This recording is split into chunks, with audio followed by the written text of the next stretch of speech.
Good day, poker peeps. This is Sky with Smart Poker Study, and in this video, we're going to find more 3-bet bluffs with Ace-X hands. So, in the spreadsheet right here, these are the 6 aspects of the perfect 3-bet bluff. Now, I'm going to cover each of these as we go through some hands today, but I also explain each of these in detail in a free PDF called Find More 3-Bet Bluffs. You can get it through the link in the description down below. Page 1 goes over information why we want to 3-bet bluff, the 6 aspects. I dive into each of these 6 aspects, but starting on page 2 is a 20-question quiz. 10 different situations, 2 questions each. Now, the questions for each situation is the same. Question 1 is how many of these 6 aspects are in place. I give you a hand shot, as well as some details about the opponent or about the situation. Question 2 is always, would you 3-bet? And if so, how much would you make it? So once again, you've got to get this PDF, link in the description down below, to turn yourself into a 3-bet bluffer.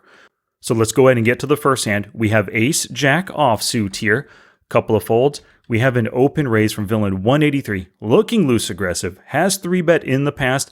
Let's count up how many of the 6 aspects are in place in this hand. We're in position on the button. Position is power, great reason to 3-bet bluff somebody. We hold an ace, awesome. That means he has less aces, ace-king, ace-queen in his range.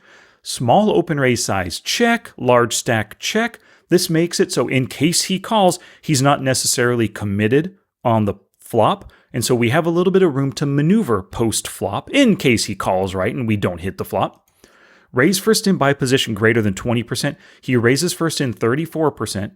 And then by position in the cutoff, 67%, 6 out of 9. That means he has a plenty wide enough range that he can fold a majority of it.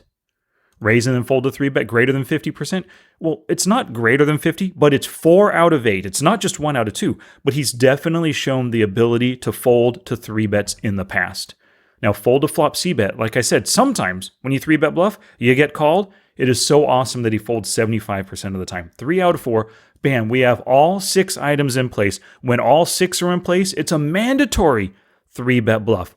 Let me point out something else. Before you act, you always want to look at the players left to act. If you're tempted to call here, I can understand that. But once you call, what do we got here? A loose, a little bit passive, but he's capable of 3-betting, 2 out of 25. A tight aggressive, capable of 3-betting as well. If you call, you incentivize both these players to 3-bet squeeze. 3-betting yourself, especially when all 6 are in place, is a great way to avoid that 3-bet, and you're the one getting aggressive, sticking it in your opponent's face instead of just calling and hoping to hit on that flop right there. One last thing to take note. Look at this. 124 hands. I'm a 9-7. I'm a super tight player. Hopefully, because of that, they're going to believe my 3-bet bluff and give me the fold that I'm looking for. Awesome. So there's a few important things to note about this hand. First, 3-bet to avoid lag 3-bets, like I pointed out. Another thing, folding 4 out of 8. Whoops. 4 out of 8. Sure, it's 50%, but he's capable of finding the fold. That's a good thing, even though it's just at 50. I mean, I would love to see 60, 70, 75%. Folded 100% over here. 0 and 50, but yeah, I'm loving that stat. Let's see. Folded 100% here as well. 1 out of 1. What was this one? 2 out of 2. Great. But 4 out of 8 at 50%. Still good enough to be 3-bet bluffing against. The last thing, exploit your tight image. If for whatever reason you've developed, because of the players at the table, the situation, the cards you're getting dealt, if you've developed a super nitty tight image, take advantage of it and 3-bet bluff at the right time. Okay, let's get to the next hand here. Ace-3 suited. A couple of folds.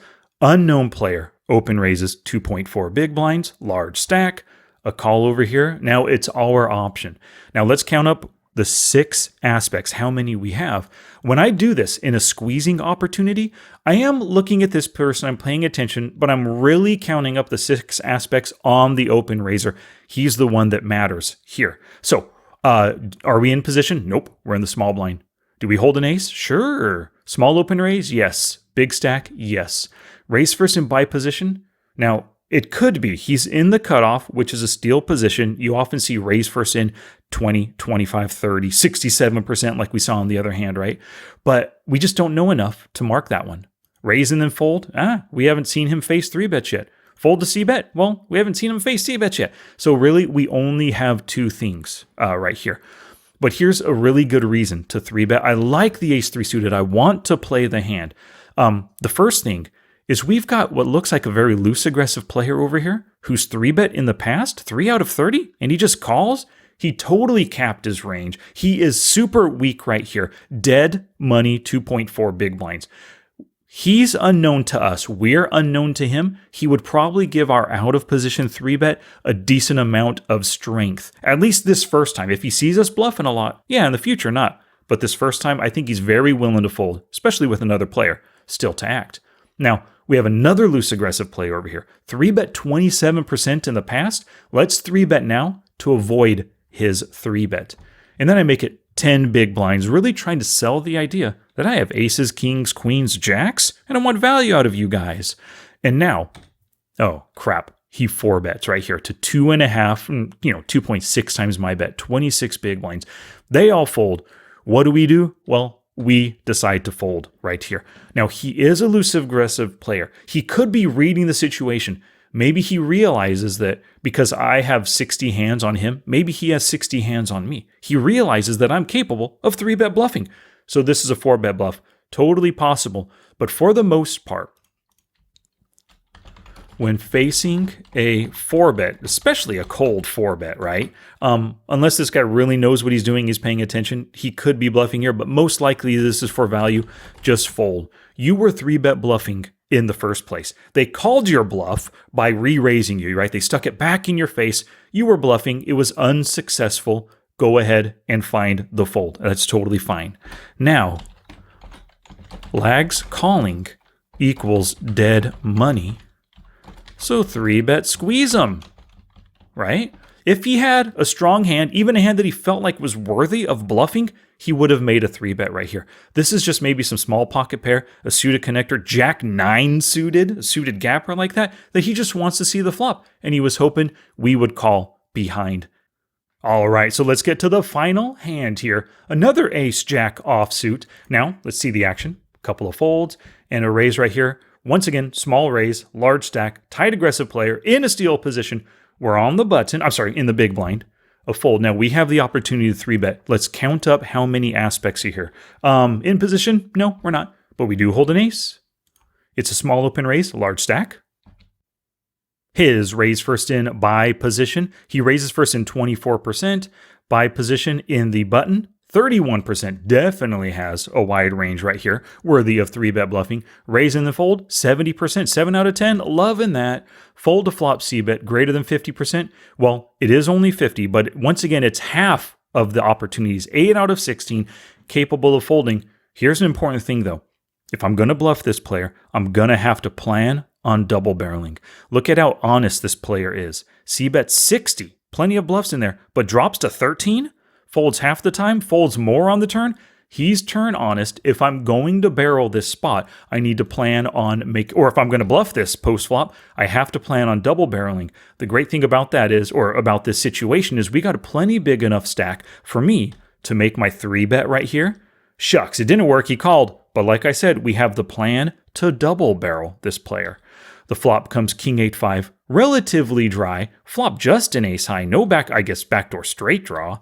But we C-bet, and he folds. Awesome. So we were planning on barreling right here. You could see, if once we bet 10, if he calls, that pot would be 38. He still has 81 behind, greater than 2-to-1 stack to pot ratio. I think it's possible. If he calls, we can get him off on plenty of different turn cards here. So some very important things to pay attention to here. This is an interesting thing. We're 29-24.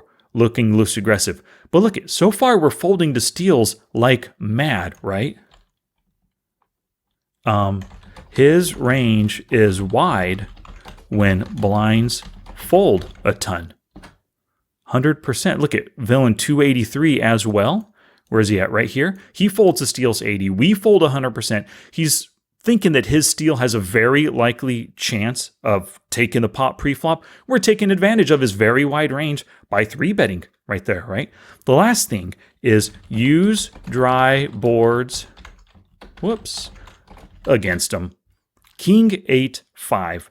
Not the easiest board to hit. 6, 7 is the only good straight draw right there. There's some gut shots and stuff, but 6, 7, and calling a 3-bet, I doubt he has 6, 7 if he's folding 70% of the time, right? He probably has a few different Broadway hands. As long as it doesn't have a king, he doesn't have a pair. What a great board to steal against him.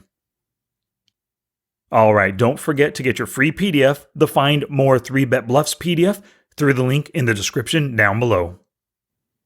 Before you watch another video, please subscribe to my channel. And until next time, take action both on and off the felt to become the player that you want to be.